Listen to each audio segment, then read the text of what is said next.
Assalamualaikum warahmatullahi wabarakatuh.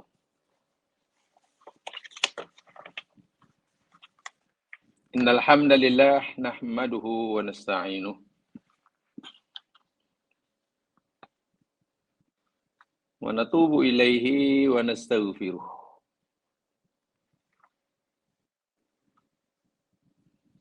Na'udzu billah min syururi anfusina wa min sayyiati a'malina. May yahdihillahu fala mudilla lahu wa may yudlil fala hadiya lahu.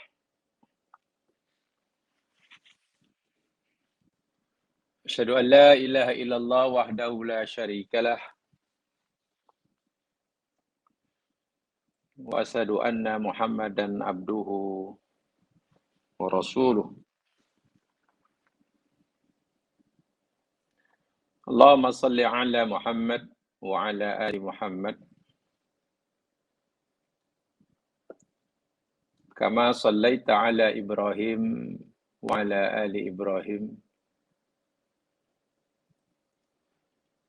wa barik ala Muhammad wa ala ali Muhammad kama barakta ala Ibrahim wa ala ali Ibrahim fil alamin innaka Hamidum Majid.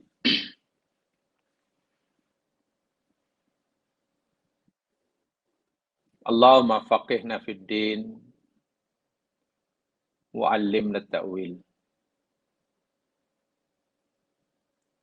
Allahumma ij'alna minal ladzina yastami'una al-qawla fayattabi'una ahsanah.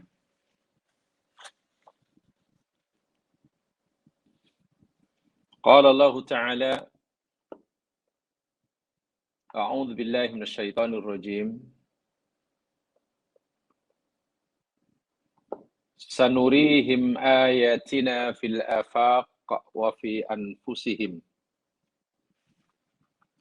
hatta yatabayyana lahum annahul haqq. Awalam yakfi bi rabbika annahu ala kulli syai'in syahid.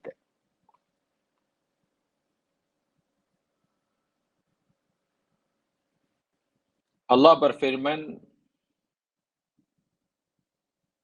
kami pasti akan memperlihatkan kepada mereka manusia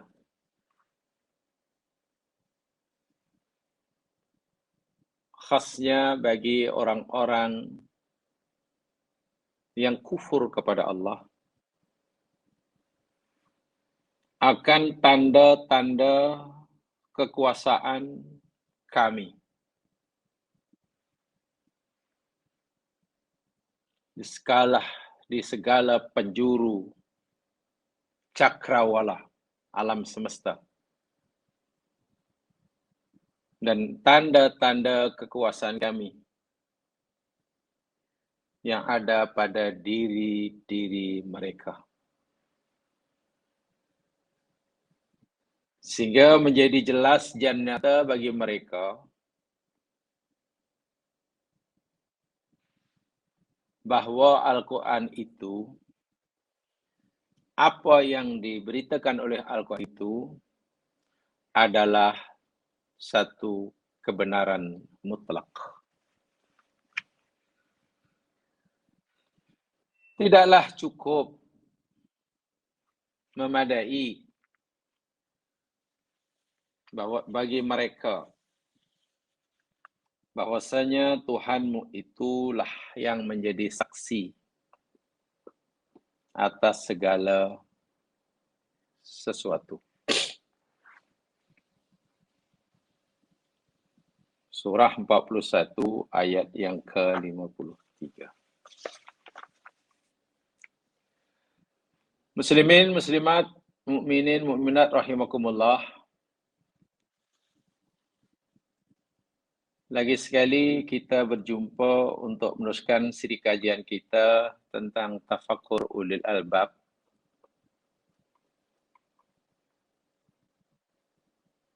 satu usaha, satu upaya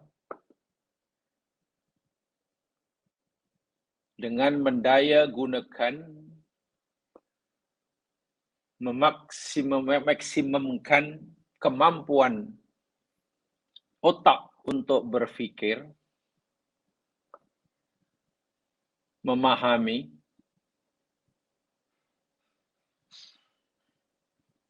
kekuasaan Allah yang ada di alam semesta,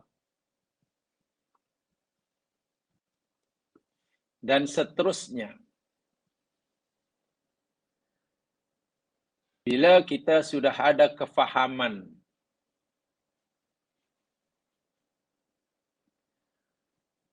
akan kekuasaan Allah yang ada di alam semesta, diharapkan hati kita, qalbun kita, dapat merasakannya.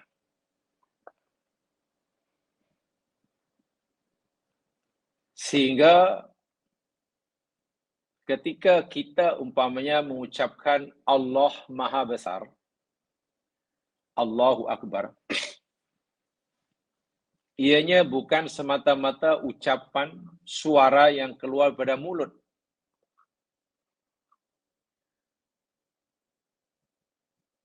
Tapi ketika kita mengucapkan Allahu Akbar, adalah ucapan itu kita keluar atas dasar kita telah memahami, mengerti, melihat, mendengar akan kekuasaan Allah yang Allah bentangkan di hadapan kita.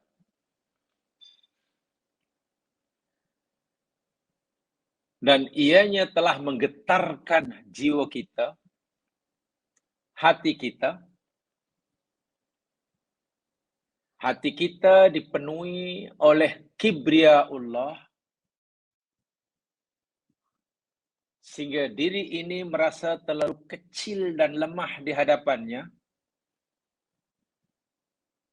Sehingga dengan tulus, ikhlas, hati yang telah merasakan betapa lemah dan kecilnya ia di hadapan kebesaran Allah, muncullah keluar, terdengarlah daripada lidah dan mulutnya ucapan Allahu Akbar.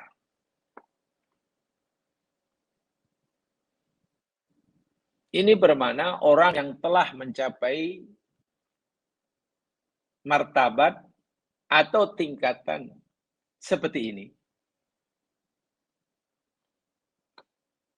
Ucapan Allahu Akbar yang dikeluar daripada mulutnya, ia merupakan terjemahan.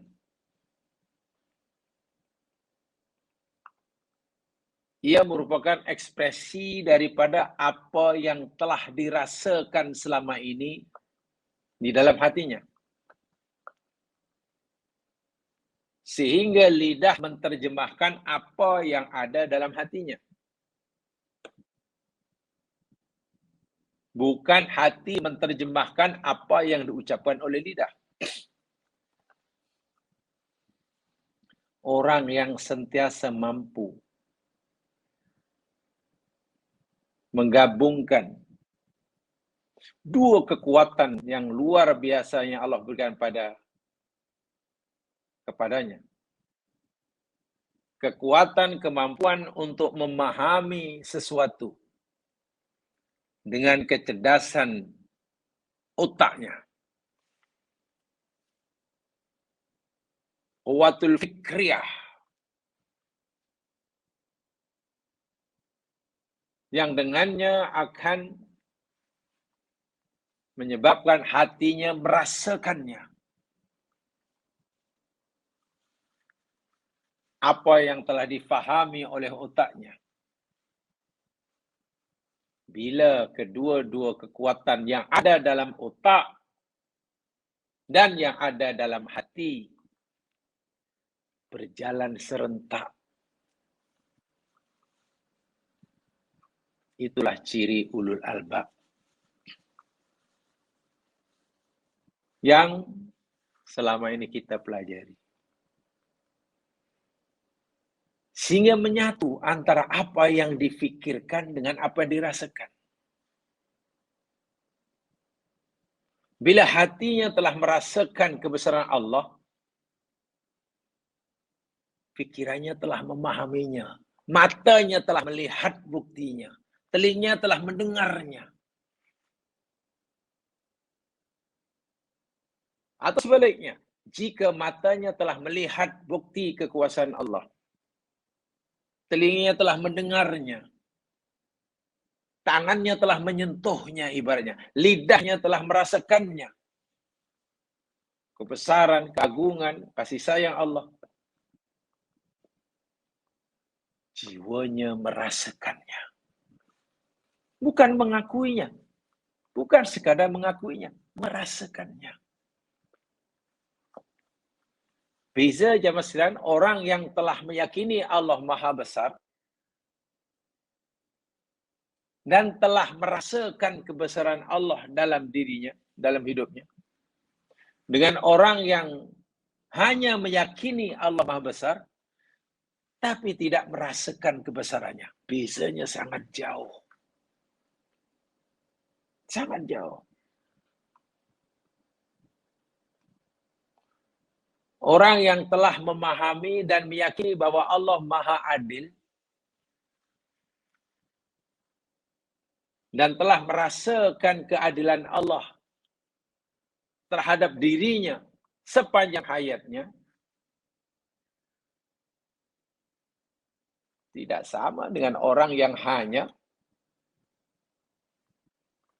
meyakini Allah Maha Adil, tapi tak pernah merasakan keadilannya.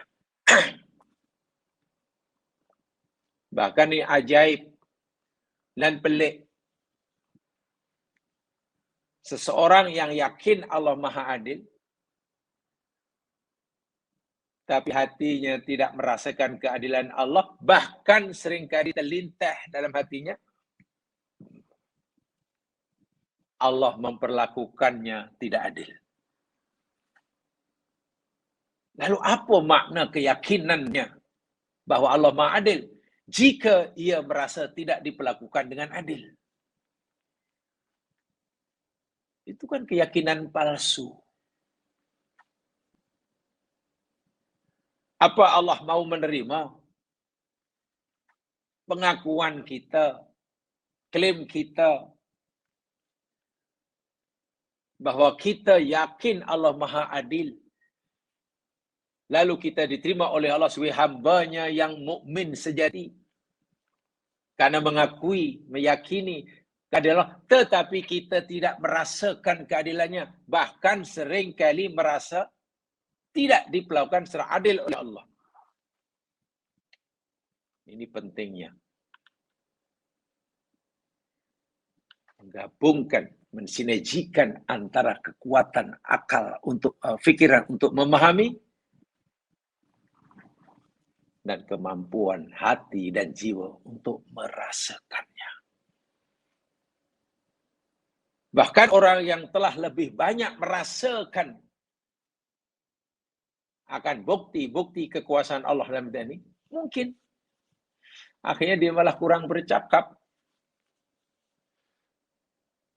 Akhirnya dia sudah kurang bercakap. Hatinya sudah merasakan dibelakang oleh Allah. Orang yang yakin seyakin-yakinnya apa saja yang Allah kehendaki berlaku atas dirinya, itu adalah keadilan mutlak daripada Allah. Sedikit pun tidak merasakan Allah berlaku zalim kepadanya. Orang sudah seperti itu, sudah Masya Allah, sudah saat ini. Ia tidak akan susah payah mencari dalil. Apa bukti Allah Maha Adil? Dia sudah merasakan. Bukan tidak boleh ia mencari dalil, mencari ayat yang menunjukkan bahwa Allah Maha Adil. Boleh. Tapi bagi orang yang sudah merasakan diperlakukan adil oleh Allah, merasa disayangi oleh Allah, pasti dia kurang lagi memperuntukkan masanya untuk dihabiskan mencari bukti-buktinya. Nak cari bukti apa? Dia sudah merasakannya. Itu hebatnya bila sudah sampai peringkat seperti itu. Jika nanti dia menemukan bukti dan dalilnya, makin kuatlah, makin mantaplah keyakinan dan merasakan keadilan tersebut. Jika tidak, dia tidak akan mengurangi rasa keadilan Allah dalam hidupnya. Nah, itu ulul albab yang punya lubun. Sehingga peranan lubnya lebih dominan dalam hidup. Walaupun lubun tidak mampu berfungsi tanpa kekuatan yang lain yang ada di luarnya, namanya tafakur. Jamaah sekalian, sengaja saya sebutkan ini walaupun banyak kali saya tidak akan jemu-jemu mengingatkan diri saya perkara ini. Ini sangat mustahak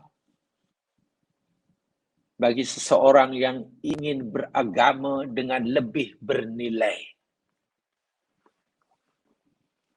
Pemahaman seperti ini sangat penting, amat mustahak bagi mereka yang ingin tadayunnya lebih bernilai, lebih bererti.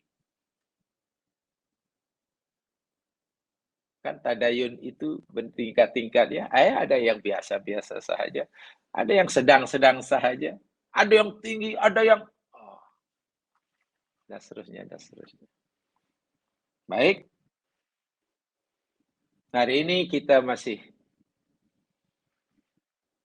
akan pelajari ayat-ayat Al-Quran yang menceritakan tentang kebesaran Allah pada alam ciptaannya.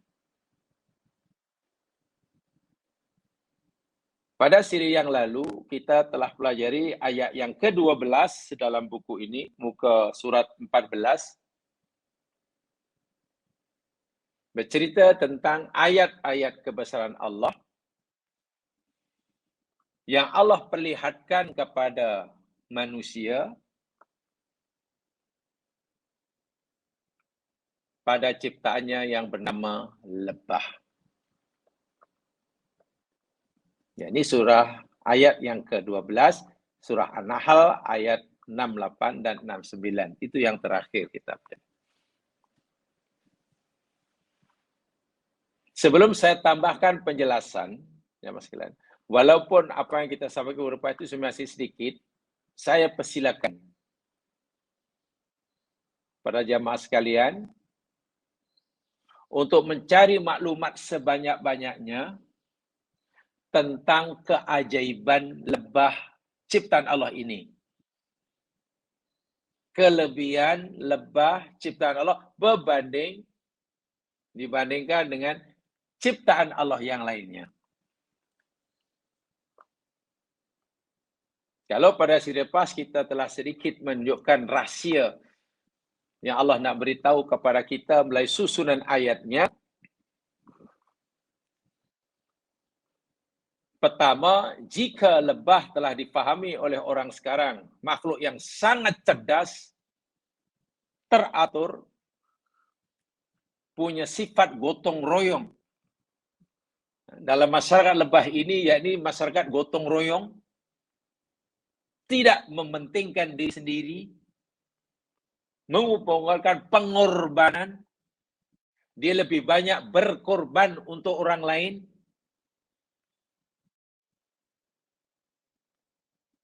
Lebih banyak memberi daripada meminta. Semua itu kerana Allah telah kehendaki. Auha. Itu satu. Maksudnya apa? Jika seseorang nanti mengkagumi akan kelebihan keistimewaan lebah, hendaklah ia sedar keajaiban, keistimewaan, kepintaran, keanehan lebah yang hebat yang dia kagumi itu yakni dikehendaki oleh yang maha berkehendak. Namanya Allah. Sehingga jika orang kagum terhadap lebah, hendaklah lebih kagum kepada penciptanya. Satu. Karena sehebat manapun kehebatan ciptaan Allah, itu hanyalah ayat dari sekian banyak ayatnya.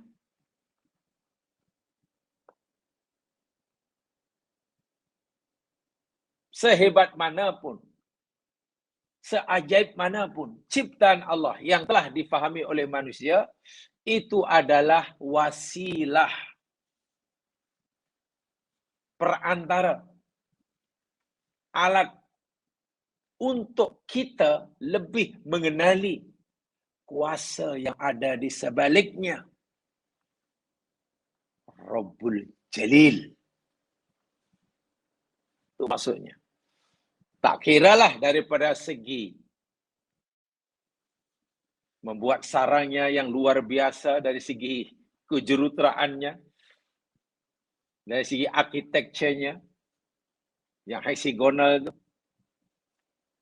daripada tempat ia buat sarangnya, gunung ganang, pokok bangunan, dari segi cara ia mencari makanan, mengesan makanan, atau lebih tepat bilang bahan untuk dijadikan madu. Tentang jenis-jenis mereka yang sebenarnya hanya ada 3 saja. Ada ratunya, ada malikah, ada adzakar, ada si jantannya, dan ada sagholah. Sebagai lebah pekerja yang jumlahnya paling ramai, paling banyak. Kemudian menghasilkan luar biasa, serop, macam-macam warna, rasa, khasiatnya. Dan Allah telah beri tahukan pada kita yang dihasilkan oleh lebah itu syifa linnas. Tapi semua itu keajaiban, bukti kekuasaan Allah yang luar biasa itu menjadi sia-sia. Artinya tidak memberi apa-apa manfaat jika mereka manusia tidak termasuk orang-orang yang tafakkur. Inna fi dzalika laayatil liqaumin yatafakkarun. Artinya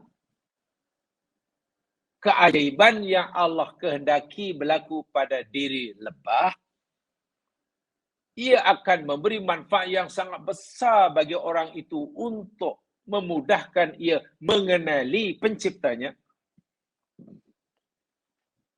Jika orang itu berfikir. Mendaya gunakan nikmat fikir. Bagi mereka yang tak menggunakan, mendaya gunakan, memanfaatkan, memfusikan kecerdasan intelektualnya, semua itu tidak ada artinya. Yang rugi bukan Allah. Allah telah menunjukkan bukti kekuasaannya. Yang rugi bukan Allah. Jika tidak ada manusia yang tidak dapat memanfaatkan, yang tidak mau memanfaatkannya. Yang rugi kita. Sebab Allah tetap saja berkuasa. Allah tetap saja agung. Sungguh pun kebesaran dan keagungannya tidak ada sesiapa pun yang mau meyakininya, yang mau memahaminya. Jangan kita fikir Allah akan bertambah kebesaran dan keagungannya karena adanya jumlah yang ramai daripada manusia telah mengetahui dan meyakini akan kebesarannya. Subhanallah. Dan sebaliknya, Allah akan kurang keagungannya, hilang kebesarannya. Karena tak ada siapa pun yang mengetahui, apalagi meyakini yang umpamanya. Maha suci Allah dari sifat seperti itu. Nah, tentang selebihnya, keajaiban lebah dari sudut sains, dari sudut saintifik, Fakta Fatimah hari ini berdasarkan studi, ya, kajian, research, upaya-upaya empirik, kajian secara empirikal, saya persilakan pada jamaah untuk mencarinya. Tidak susah untuk mendapatkan maklumat saintifik tentang lebah dan kehidupannya. Ini saya serahkan pada Mas sekalian. Yang ingin saya tambahkan, apa manfaat yang boleh kita ambil? Selain kita dapat merasakan kebesaran Allah melalui ayat-ayatnya pada binatang yang disebut lebah. Manfaat yang lebih utama yang mesti kita dapati, yang mesti kita amalkan. Hadis Nabi SAW. Jadi saya ingin tambahkan penjelasan ini kaitannya hadis Nabi tentang lebah. Hadis ini ada dalam kitab Musnad Ahmad bin Hanbal. Daripada sahabat Nabi SAW, Abdullah bin Amr ibnul As. Abdullah ibnu Amr ibnul As radhiyallahu anhuma. Rasulullah SAW bersabda, "Walladzi nafsu Muhammadin biyadih." Demi zat yang jiwa Muhammad berada pada genggaman tangannya. Nabi bersumpah nih. Bila Nabi bersumpah nak menyebutkan sesuatu, maknanya apa yang baginda nak beritahukan itu perkara yang amat sangat mustahak dan penting. Yang kita mesti ambil berat. Kita beruntung bila kita mengambil berat apa yang Nabi nak sampaikan, dan kita rugi serugi-ruginya jika kita mengabaikannya. Ingat, sebelum Nabi menyampaikan apa yang baginda nak sampaikan, Nabi bersumpah dengan Allah. Demi Allah, zat yang jiwa Muhammad berada pada genggaman tangannya. Inna mathalal mu'mini kamathalil nahlah. Subhanallah. Dimulakan dengan huruf taukid. Inna, sesungguhnya. Tengok. Taukid. Mathalal mu'min, perumpamaan orang mukmin. Ini tentu mukmin yang baik. Perumpamaan orang mukmin yang baik itu lam, sungguh. Tengok. Mula dengan inna, khobar inna tambah dengan lam taukid lagi. Sungguh. Kaf, seperti. Mathalin nahlah, perumpamaan lebah. Orang mukmin yang baik itu perumpamanya macam perumpamaan lebah. Atau kalau kita maknakan lain sedikit, jika kita ingin menjadi orang mukmin yang sempurna, yang baik, tirulah, ikutilah, milikilah sifat-sifat lebah. Bukan untuk jadi lebah. Rupanya dalam diri lebah, Nabi memberitahu kepada kita mempunyai sifat yang sungguh mulia, yang tidak dimiliki oleh makhluk lain, yang jika sifat-sifat lebah ini dimiliki oleh orang mukmin, mukmin itu menjadi sempurna imannya. Diakui, diiktiraf, diterima oleh Allah keimanannya. Mudah kan formulanya untuk jadi orang mukmin yang Allah terima keimanan? Mudah hakikatnya. Tapi ingat, bersifat amali, bukan bersifat teori. Kadang-kadang kita bila baca ayat Quran, baca hadis Nabi, kadang ada formula yang Nabi beritahukan, jalan yang Allah berikan untuk masuk surga itu mudah rupanya. Mudah. Ada sahabat tengok kalau baca hadis. Ya Rasulullah, bila kiamat berlaku? Nabi tanya balik, apa persediaan kamu? Kamu dah cukup bekalan ke? Asyik tanya kiamat bila tiap bila. Oh tidak ya Rasul, nampaknya solat aku pun hanya ngam-ngam. Ibadahku pun hanya cukup makan. Jadi kalau nak katakan adakah dah mencukupi, ya hanya ngam-ngam aja lah. Tetapi ya Rasul, walakini, aku sangat mencintai engkau ya Rasul. Aku sangat mencintai engkau. Apa jawab Nabi? Nabi tak tanya kiamat itu bila berlaku. Walaupun itu pertanyaan. Oh, kalau itu anta ma'ana babta. Kalau itu nanti di akhirat, engkau akan bersama orang yang kamu cintai. Bila Nabi kata engkau akan bersama orang yang kau cintai, orang ini nasibnya di akhirat bahagia. Dan akan bersama yang kau cintai. Karena orang tadi mengaku mencintai Nabi, ya akan bersama Nabi lah. Yalah, sederhananya formulanya.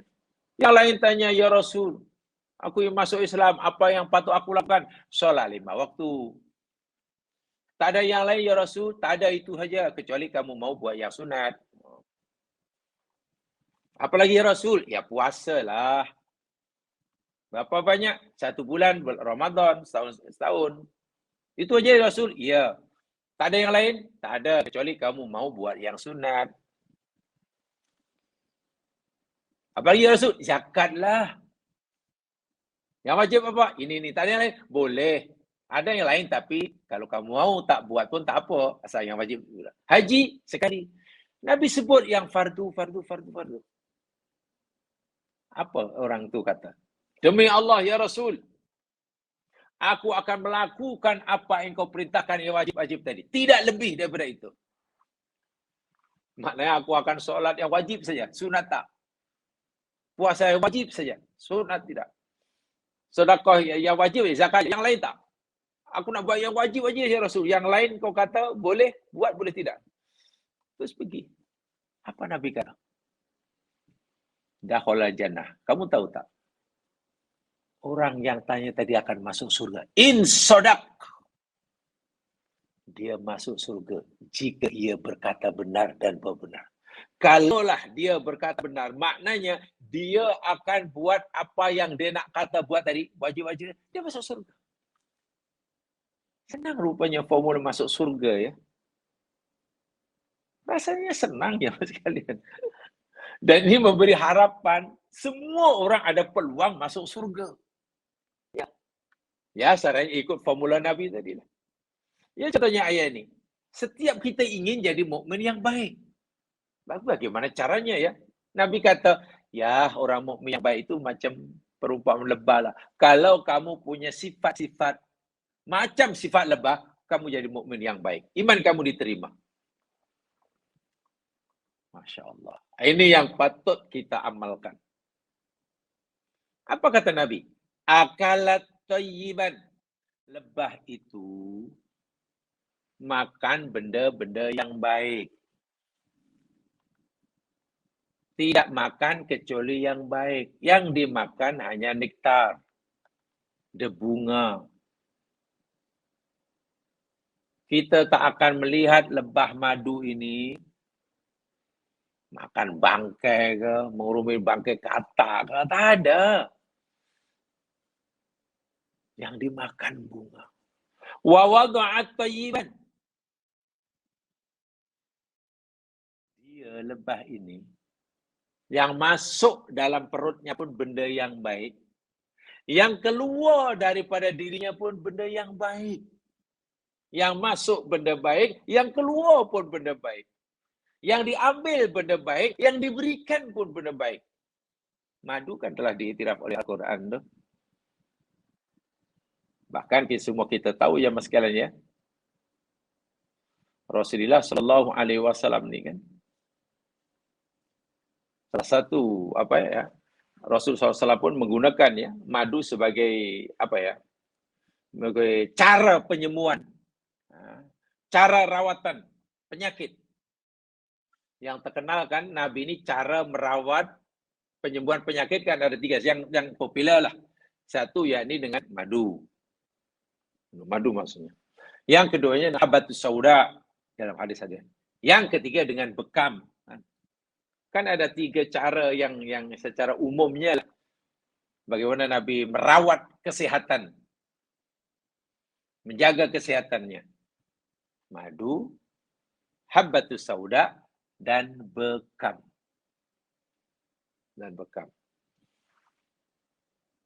Itu sudah apa namanya ya, sudah diakui lah. Nah, sudah diakui.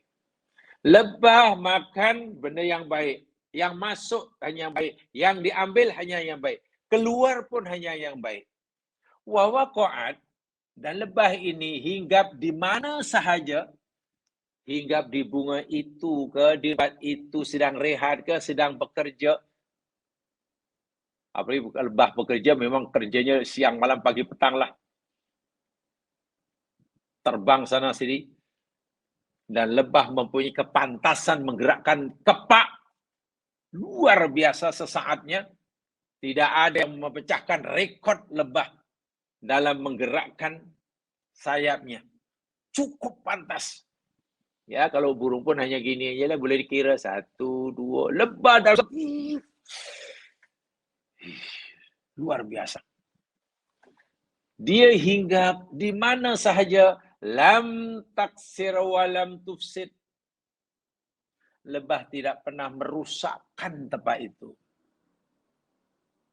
Tak ada benda rusak, tak ada benda retak, tak ada benda pecah, tak ada benda tercemar. Benda atau tempat yang dihinggapi oleh lebah. Ada 3 di sini. Dia hanya makan yang baik, mengeluarkan yang baik, dan tinggal hinggap di mana saja, tak erti buat rusak. Hasil ini dinilai sahih ya mas sekalian oleh Nasiruddin Albani. So dia sabit boleh dijadikan alasan dan berikan. Coba kita amalkan satu ini saja. Untuk membolehkan iman kita sempurna, diterima oleh Allah,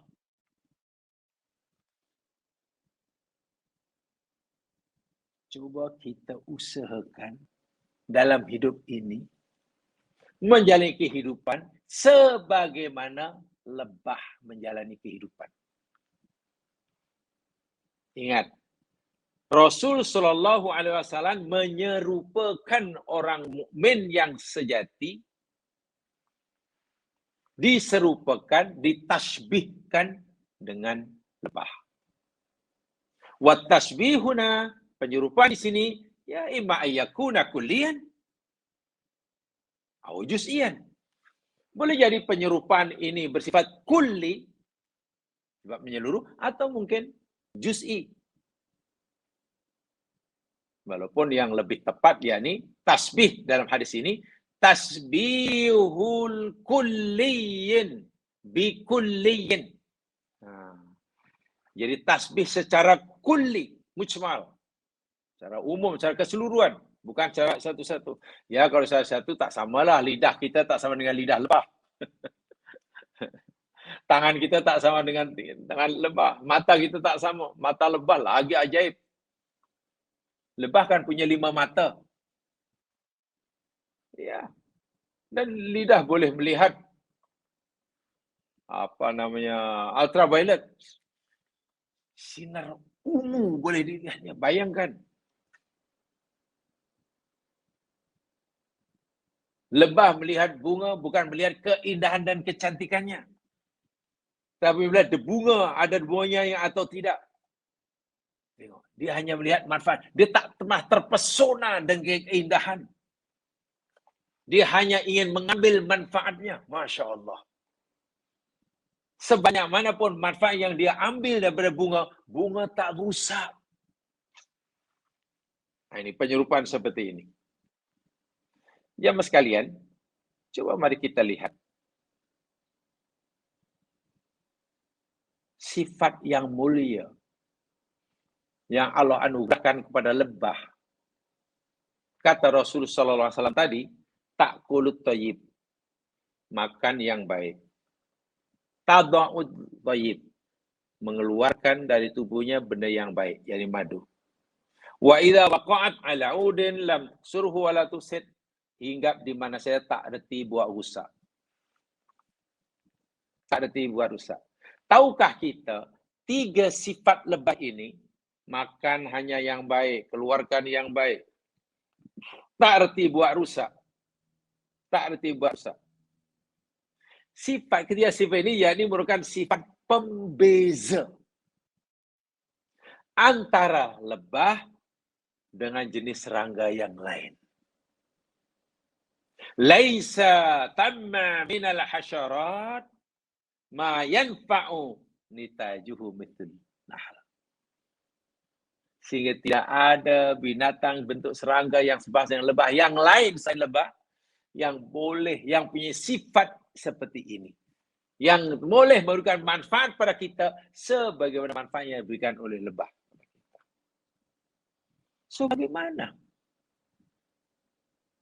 untuk kita mempraktikkan, untuk kita punya sifat yang serupa dengan lebah yang Nabi sebutkan tadi?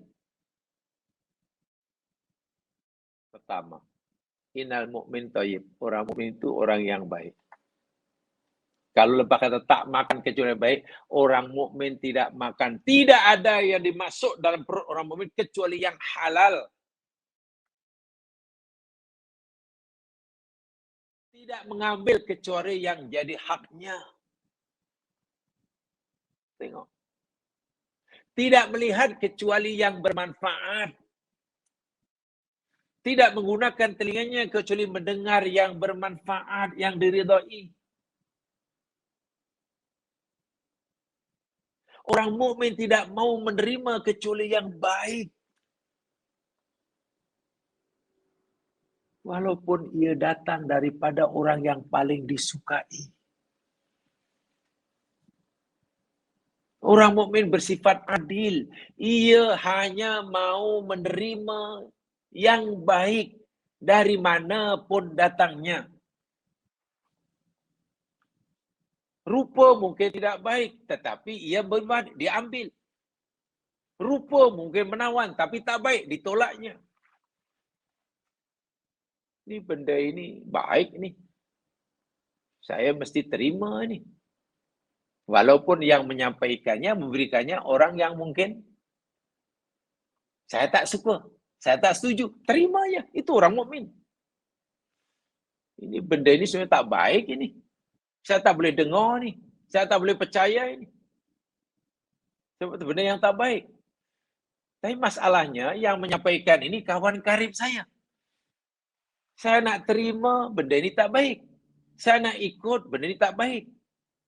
Tapi tak nak ikut, ini kawan karib saya. Apa nanti kata dia? Macam mana nanti perasaan dia? Kalau ini menjadi pertimbangan, nak menerima benda baik dan buruk ya ni, yang dipertimbangkan siapa yang menyatakan, siapa yang menyampaikan. Sifat lebah yang pertama pun kita sudah gagal. Maknanya kita bukan jadi orang mukmin yang adil. Kita berat enggan, bahkan berani menolak kebenaran, benda yang baik, hanya kerana ia datang daripada orang yang kita tak suka. Bagi lebah, tidak melihat warna bunga, menawan ke tidak. Yang penting ini ada nektar yang bermanfaat untuk aku jadikan madu. Warna bunga itu cantik ke, bentuknya cantik ke, tak ada masalah. Lebah tak nampak itu. Oh, bunga-bunga ini sangat cantik lah, indah sungguh. Masya Allah, ini pasti menarik. Ya, dari segi penampilan menarik. Tapi jika ia tidak ada nektarnya, lebah, bye-bye. Tengok yang pertama ini. Dia hanya menerima yang baik di dunia. Yang baik diterima, matanya hanya melihat yang baik, telinganya melihat yang baik. Makan yang baik, yang dimakannya, yang diminumnya, dipakainya, Ingat dalam hadis yang sangat terkenal, saya yakin semua sudah tahu. Nabi cerita tentang istijabatul doa. Ada orang yang mengembara di padang pasir, dahaga, haus, lapar, terancam keselamatannya oleh binatang buas di padang Sahara, di gurun Sahara. Tak ada tempat berlindung, tak ada tempat bergantung. Merasa nyawanya terancam, sama ada terancam karena dahaga yang luar biasa, lapar yang luar biasa, atau mungkin binatang buas yang menunggunya. Lalu berdoa kepada Allah. Yamuddu yadahu las-sama, mengangkat kedua tangannya, ya Rabb, ya Rabb, ya Rabb. Minta tolong. Apa Nabi kata? Anna yustajabulah. Macam mana Allah nak kabulkan doanya? Walaupun dalam keadaan yang terdesak, yang darurat, merayu daripada Allah, macam mana Allah nak makbulkan? Mat'amu haram. Selama ni yang masuk dalam tubuhnya benda yang haram. Masrabu haram, yang diminum selama ini yang masuk dalam perutnya haram. Malbasuhu, pakaian yang dipakainya pun hasil daripada harta haram. Tempat tinggalnya, rumah kediamannya pun dibina daripada hasil yang haram. Tanah yang ia duduk itu pun, itu hak orang tuh dirampas tuh. Malbasuhu, pakaiannya, tempat tinggalnya, kendaraannya, semua yang masuk adalah haram.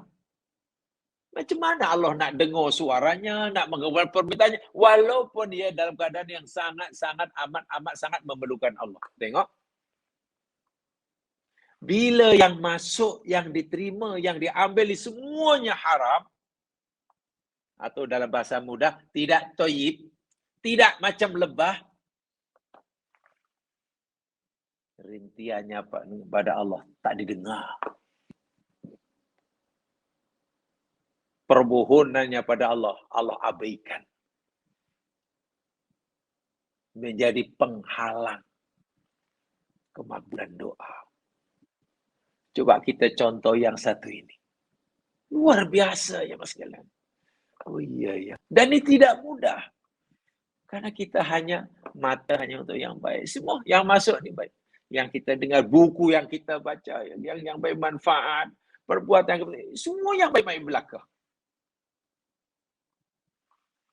Bila di dunia kita sudah mengamalkan, membiasakan diri menerima yang baik, yang masuk hanya yang baik, yang kita dengar yang baik, fastahaqqa an taqula lahu wa li ikhwanihi al malaikah yaumaddin.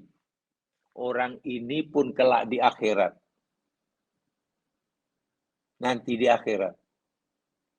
Orang ini berhak menerima yang baik daripada orang lain. Karena di dunia sudah biasa membiasakan dirinya menerima hanya yang baik. Makan hanya yang baik. Di akhirat pun nanti akan berhak menerima yang baik saja. Apa dia? Malaikat-malaikat yang Allah tugaskan melayannya di surga nanti. Dia kata, salamun alaikum, tibtum fadkhuluha khalidin. Masuk alam barzah, salamu alaikum, kata penghuni barzah yang lebih dulu ada di sana. Sebelumnya bahkan malakul maut datang, ditugaskan oleh Allah untuk memisahkan roh jiwanya daripada jasadnya. Malakul maut yang biasanya menampilkan dirinya dalam keadaan yang seram, menakutkan, menggerunkan. Tapi malakul maut yang datang tersenyum sampai Assalamualaikum. Quran cerita. Malaikat datang, Assalamualaikum. Dan dia diperlakukan dengan sangat baik. Dia mendapatkan perlakuan yang baik daripada malakul maut. Malakul hanya kata, ya ayatuhan nafsul mutmainnah, irji'i ila rabbiki radiyatan mardiyah, fadkhuli fi ibadi wadkhuli jannati. Wahai jiwa yang tenang, yang bersih. Karena selama ini jiwa kamu hanya menerima yang bersih, cakap yang bersih dan semua yang baliklah jumpa Tuhanmu dalam ridho dan diridhoi. Masuklah dalam golongan hamba-hambaku, kata Allah. Kemudian masuklah dalam surgaku. Masa mati dah dapat perlakuan yang baik. Karena di dunia dahulu hanya menerima yang baik.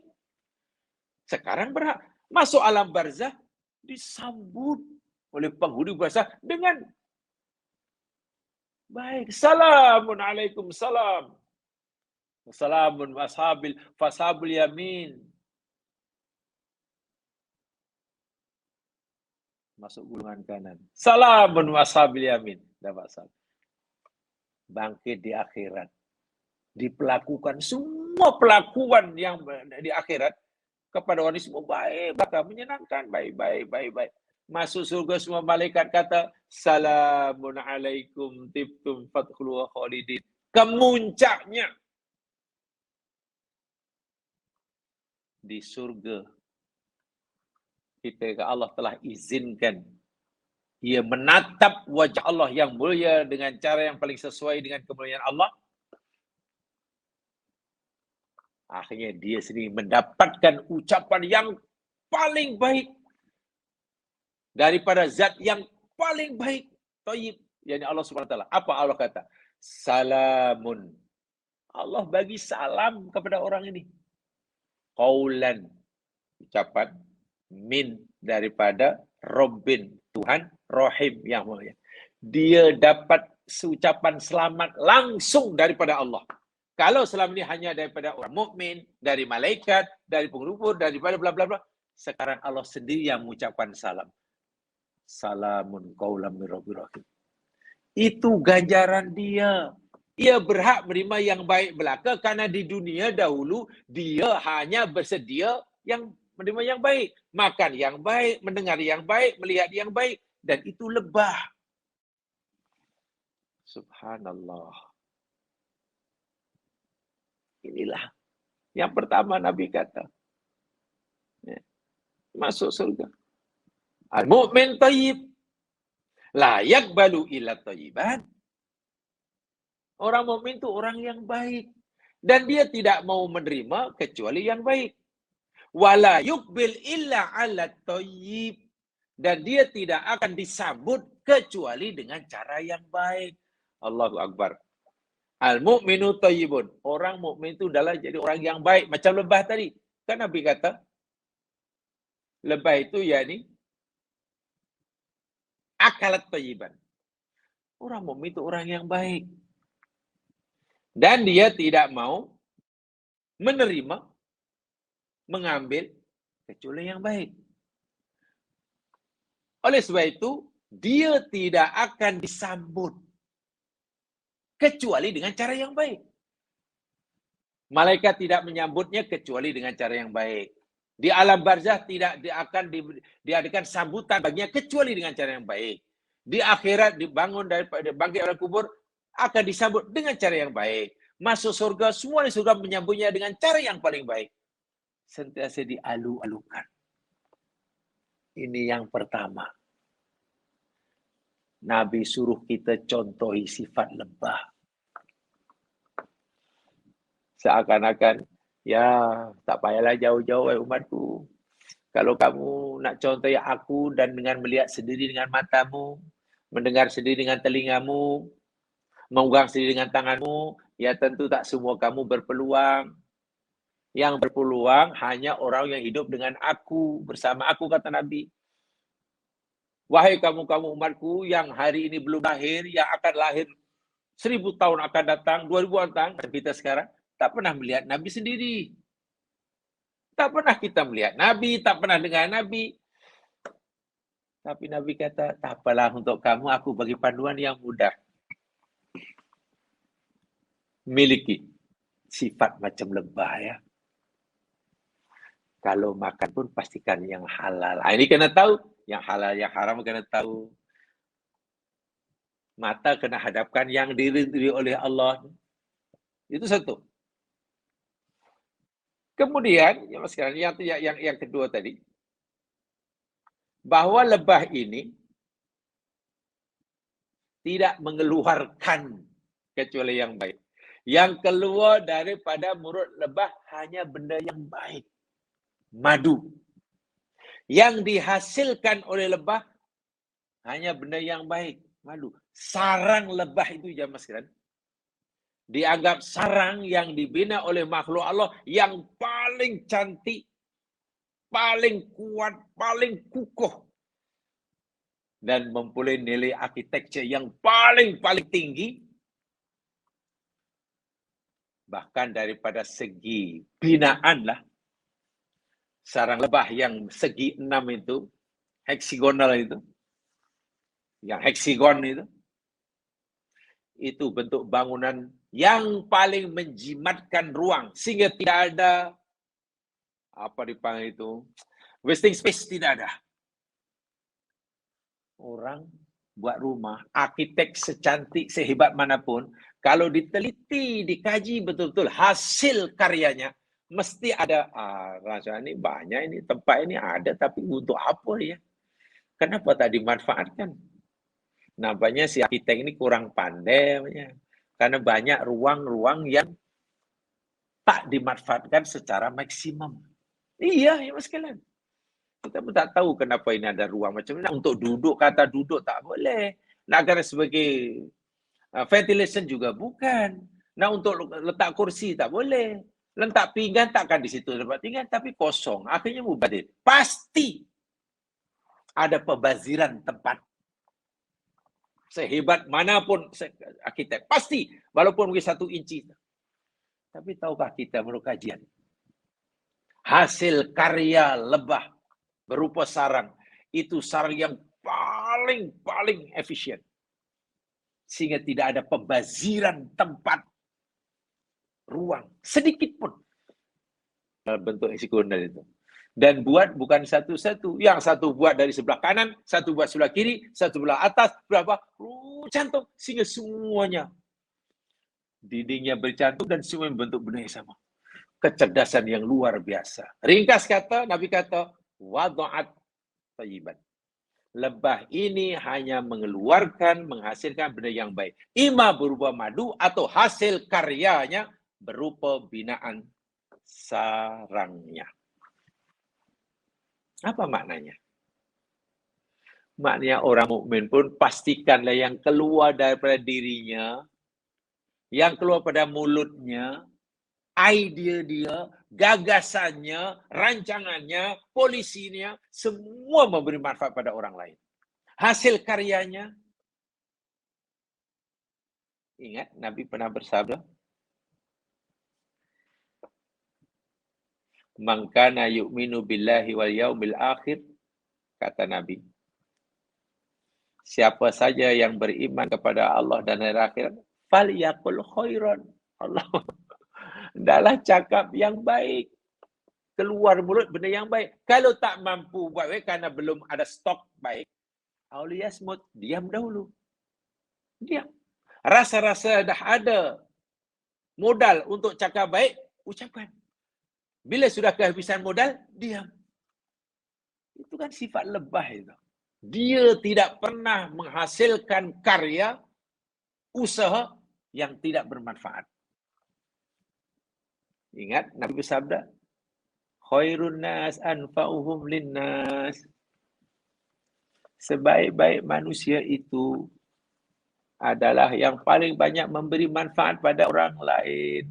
Lebah itu. Itu lebah itu. Itu lebah. Cakap aja yang baik, idea kena yang baik, manfaat pada yang baik. Okay. Yang dikeluar semuanya tidak pernah mengganggu orang. Orang mukmin yang baik macam lebah. Sentiasa memberi yang baik. Mengambil hanya yang baik, memberi hanya yang baik. Matanya hanya digunakan untuk melihat yang baik, mulutnya hanya untuk menerima ucapan yang baik, mulutnya pun hanya mengeluarkan perkataan yang baik. Subhanallah. Itu lebah. Idza anjaza amalan kana thayyiban. Bila melakukan apa-apa saja karya ataupun yang baik, yantafi'u bihil khalqu. Orang lain dapat manfaat yang banyak daripadanya. Wa idza 'allama 'ilman thayyiban. Dan apabila ia menyampaikan ilmu yang bermanfaat pada orang lain. Yanfa'un nas wa yamkutu fil ard. Wa idza antaja syai'an kana intaju min adyabit thayyibat. Dan apabila dia menghasilkan, akan berkarya, ia akan menghasilkan karya-karya yang luar biasa. Yang memberi manfaat kepada orang lain. Bukan menyusahkan. Wah, mungkin buat itu. Ya, daripada aku buat rumah kenangan ke nama besar ke. Tak apalah. Nampaknya kawasan ini ramai orang-orang nak tunggu bas, naik bas, pengangkutan awam. Tapi tampaknya tempat menunggu kat bus stop itu panas. Atau tempatnya pun ya hujan-hujan, tak apalah, saya buatkan bus stop umpamanya. Karena ada duit. Itu lebah itu.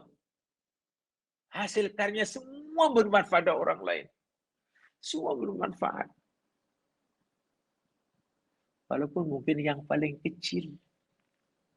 Yang paling kecil. Apa agak-agak yang membuat orang seronok datang ke masjid ya. Timbul ide, macam ni agaknya dengan cara inilah orang budak-budak akan tarik ke masjid.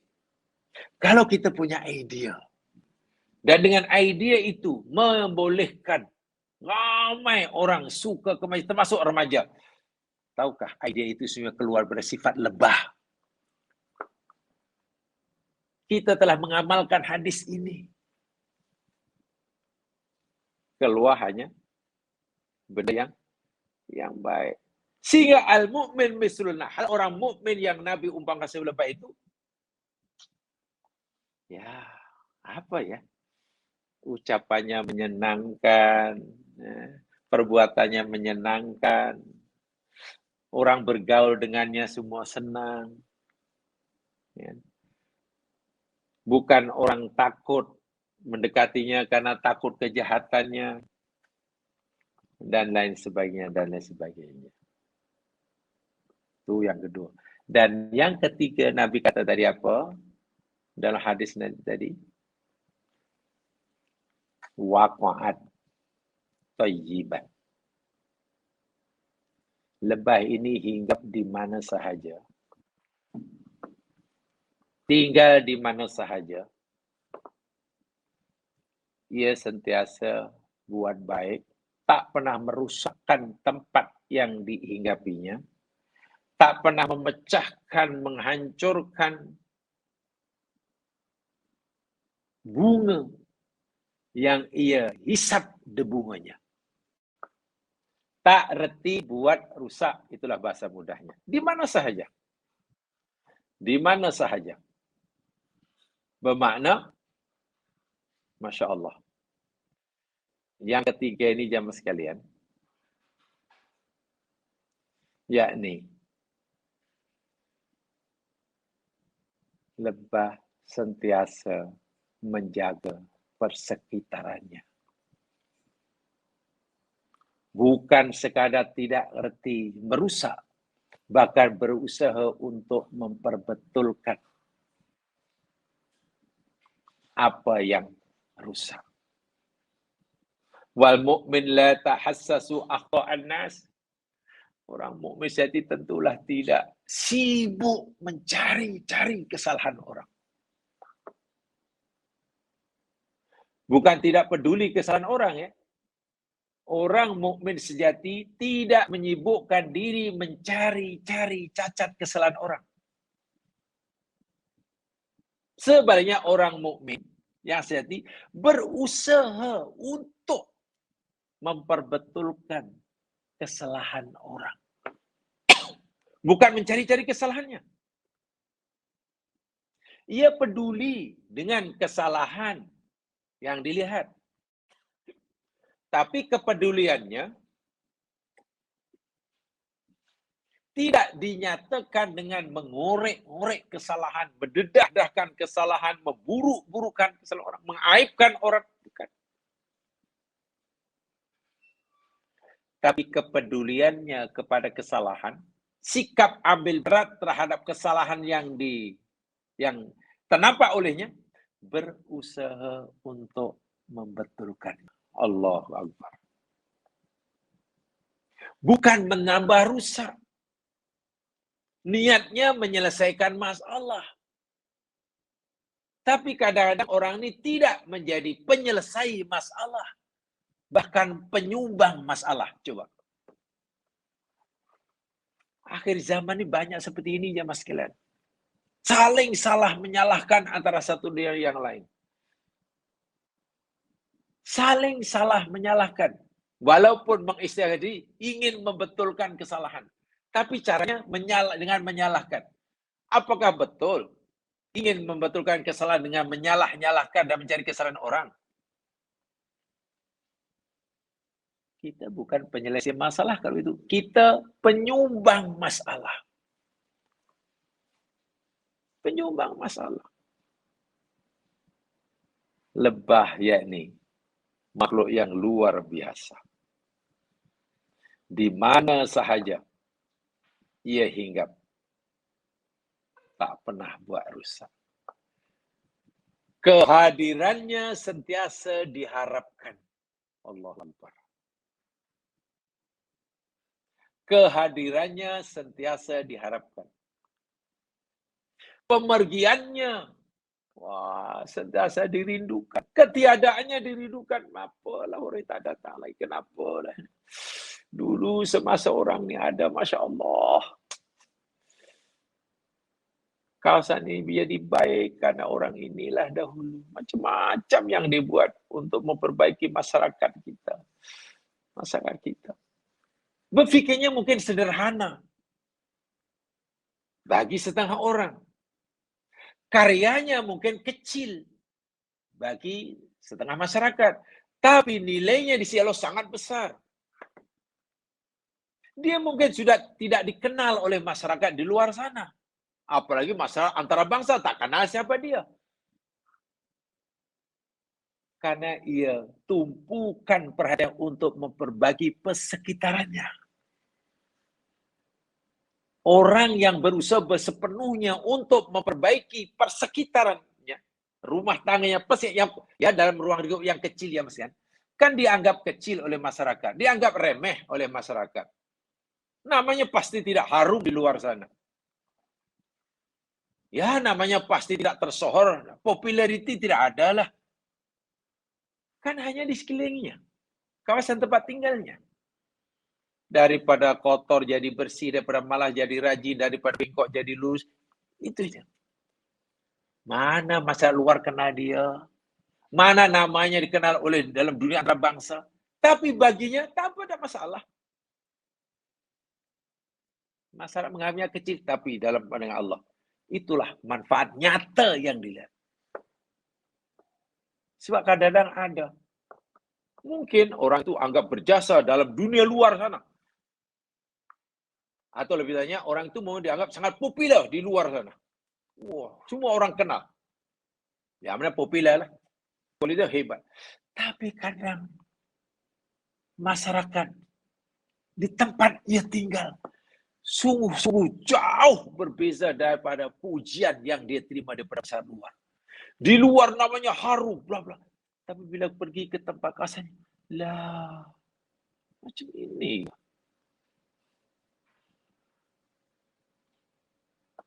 Pasti ada yang tidak kena itu. Hati memang lebih puas, jamaah sekalian, jika nama kita ini lebih hebat di luar sana. Walaupun masyarakat sekeliling kita, tempat kita berada, tak sebaik manapun. Tak tersentuh pun. Tak tersentuh dengan usapan kita, tak tersentuh oleh tangan kita. Maklum dekat dengan kita. Kita anggap kecil karena kita lebih sibuk menyentuh yang luar yang. Karena dengan begitu nama kita jadi besar. Tolong kita fikirkan betul-betul. Kalau setiap orang mukmin pertama lebih berat mengambil berat tentang yang dekat dengan. Pastikan orang yang lebih banyak mendapat manfaat daripada itu, orang yang paling dekat dengan kita. Bukan orang jauh kita tak perhatikan. Coba kalau kita perhatikan, tolong baca tafsir kontemporeri ya. Yang lebih banyak urusan lebih ini. Allah berfirman dalam surah Al-Munafikun, "Qu anfusakum ya alladzina amanu qu anfusakum wa ahlikum nar." Coba fahami betul-betul. Wahai orang beriman, pelihara dirimu ya, jaga diri kamu, pastikan diri kamu. Jangan sampai tersentuh api neraka. Tengok, keutamaan diri sendiri dulu ya. Wa ahlikum, nomor 2, ahli keluarga kamu. Jangan hanya pastikan diri kamu sahaja yang tidak akan tersentuh api neraka, tapi pastikan juga ahli keluargamu. Mana orang yang paling dekat dengan kita. Sebab itu, keluarga sebelahnya. Walau bagaimanapun jamaah sekalian, manfaat yang kita usahakan, manfaat yang kita lakukan, coba kita begini, pastikan orang yang mula-mula, prioriti orang yang mula-mula mendapatkan, merasakannya, orang yang dekat dengan kita. Bukan orang jauh tak boleh dapat manfaat ya. Artinya apa? Adalah kita lebih sibuk memastikan orang yang dekat dengan kita itu mendapatkan manfaat daripada keberadaan kita. Minta maaf, bukan salah faham, bukan orang jauh tak boleh dapat manfaat. Boleh. Tapi apa artinya? Orang jauh daripada kita mendapat manfaat daripada kita. Nama kita harum di luar sana. Tapi masa sekian kita tak kenal siapa kita. Cuba. Tak tahu ya siapa itu. Tak tahulah. Dia tu apa ini. Kalau kita tak memperbaiki istilahnya lah. Suatu yang rusak. Kan pertama yang paling dekat ya. Kalau kita nak betulkan rumah yang bocor. Kan rumah kita dahulu kan. Oh bocor ni. Oh dia bocor. Oh dia bocor. Bagaimana kita senang ya mas kalian. Duduk di rumah kita yang bocor, jiran kita bocor, tapi kita asyik memperbaiki rumah orang di jauh yang tak kenal dengan kita. Wah, saya puaslah, saya baru membuatkan rumah yang jauh sana orang tu. Akhirnya rumahnya jadi selesa untuk duduk. Api sudah ada. Rumah sebelah kita tu lama tak ada api. Air pun tak ada. Coba. Nama kita harum non jauh, tapi di sini tak kenal pun sama kita. Sebenarnya saya fikir Islam, walaupun itu tidak salah, tapi saya pikir kurang betul. Ingat,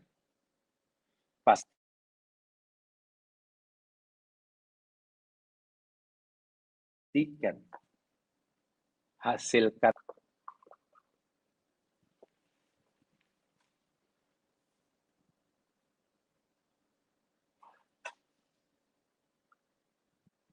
ada gangguan ke Imran? Itu sekejap. Sekarang pun sama.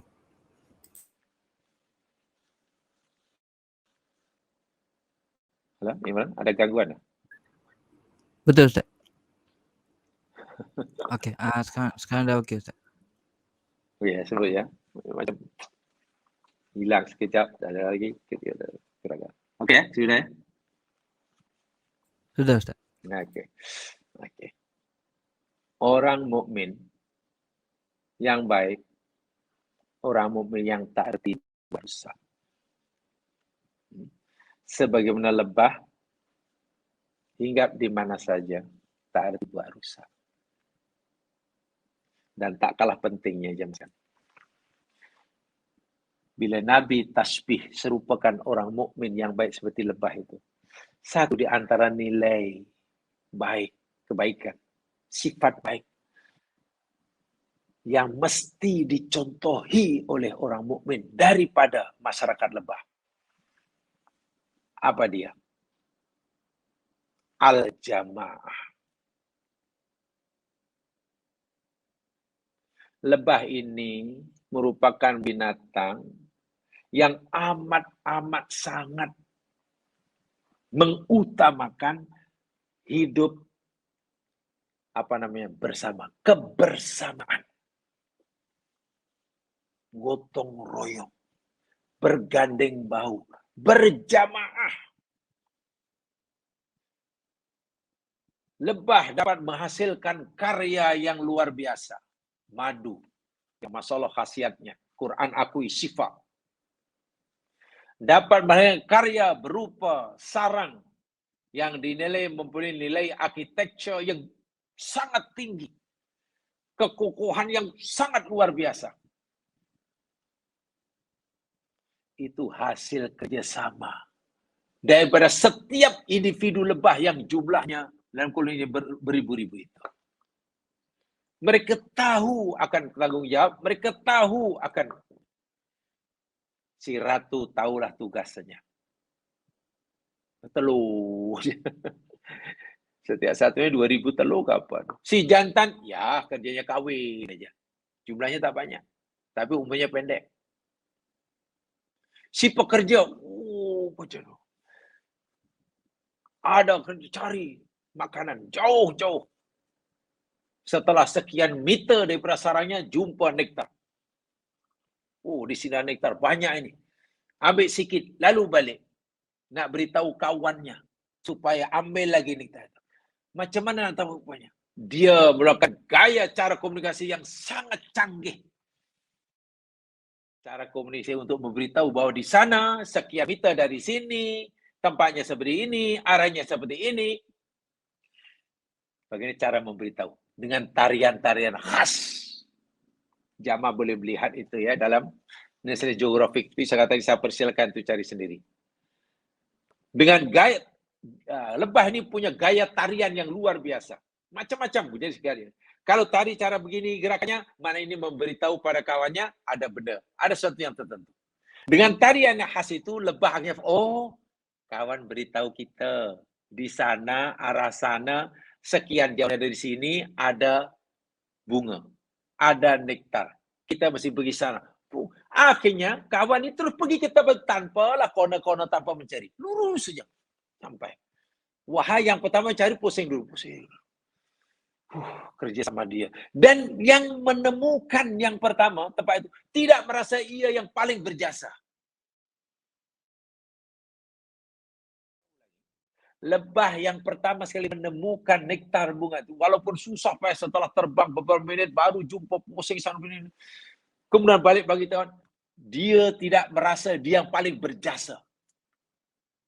Dan lebah yang mengikuti selepasnya, yang mengambilnya terus dari tak perlu mencari karena sudah tahu tempatnya, pun juga tidak merasa yang paling berjasa.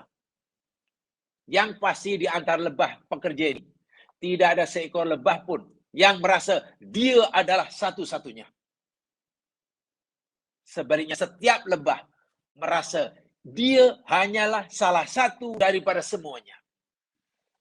Sifat seperti ini luar biasa. Islam amat menekankan. Ingat, Nabi ini punya sahabat yang bermacam-macam background dia. Kemahiran dia. Ada yang punya kelebihan, kepakaran dalam dunia perniagaan. Silalah jadi peniaga yang berjaya. Asal mukmin muslim. Ada yang kepakarnya perang aja. Kata orang, asah pedang aja lah. Itu kepakaran dia. Bunuh musuh. Ya teruskan, sila. Tentu kalau orang yang pakar perang yang paling ini kalau untuk berniaga, ya rugilah. Ada yang kepakaran dia katalah tentang ayat Al-Quran tafsir nomor 1. Teruskan. Ada macam-macam kepakaran. Nabi ini mempunyai sahabat yang sesanya punya kelebihan masing-masing. Dan Nabi menyatu padukan pekerja-pekerja ini. Ya, karena dalam masalah mengelola, mentadbir human resource, Nabi ini nomor wahid lah. Disatukan jadi satu. Karena Islam perlukan macam-macam bakat ini. Jadi satu.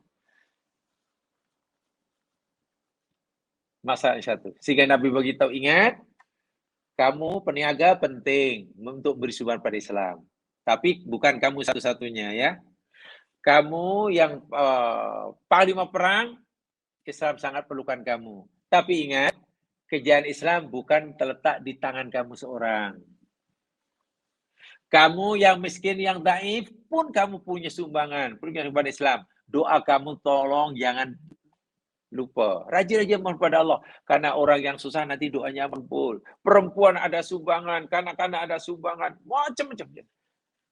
Dan kamu semua yang walaupun mempunyai background pendidikan yang berbeza-beza, status sosial yang berbeza-beza, Nabi kata, kamu ini seperti mana tubuh badan yang satu. Allahu Akbar. Nabi memberitahu kepada kita, kamu ini, wahai sahabatku, al-mu'min lil mu'min, kamu Abu Bakar yang kaya, Umar yang kaya, Utsman yang kaya, Abu Bakar yang kaya, Bilal yang miskin. Ini Abu Darda yang zuhud ini, Abu Dhaifari yang zuhud ini, Abu Roh yang menghabiskan masanya untuk mengikuti aku. Ini kamu yang banyak zikirnya, wiridnya. Ini yang kamu. Kepal bagaian latar belakangmu itu kalbunyan. Macam satu tubuh. Bangunan. Bunyan itu mana bangunan yang sempurna. Ada alif nun ya. Kalau bina itu bangunan. Kalau bunyan ada alif nun mana satu bangunan yang sangat-sangat sempurna. Ya suddu ba'duhum ba'dha. Saya suddu ba'duhu ba'dhan. Sebagian bangunan akan menyokong, menguatkan bangunan yang lain. Tiang itu penting dalam bangunan. Tapi bangunan tidak ada artinya kalau hanya ada tiang saja. Janganlah karena mentang-mentang tiang ini berfungsi, punya peran yang besar. Lalu tiang mendakwa, yang paling penting aku. Kalau tak ada aku, bangunan rusak. Marahlah bumbung. Bumbung akan marah. Kau fikir kamu hanya seorang yang penting. Kalau aku tak ada, mana ada rumah ini ada orang duduk? Yang penting adalah aku, kata bumbung dia, kata siling. Marah nanti dinding. Okeylah, kamu rasa penting tak apalah, tapi tak apalah. Kalau kamu aku tak penting, aku nak lari, kata dinding. Rumah tak ada dinding, mana ada orang duduk? Masing-masing. Kamu jangan cakap besar lah. Ni, lantai ni paling penting. Akulah paling penting. Tak ada aku, runtuh bangunan ni. Coba kalau masing-masing mendakwa yang paling penting. Betul, semuanya penting, tapi bukan satu-satunya. Mereka itu ada kelebihan, ada kekurangan, saling kuat menguatkan. Itu namanya semangat gotong royong. Hubbul jamaah. Nah, Nabi SAW mau orang mukmin mencontohi, mempraktikkan nilai kehidupan yang diamalkan oleh lebah.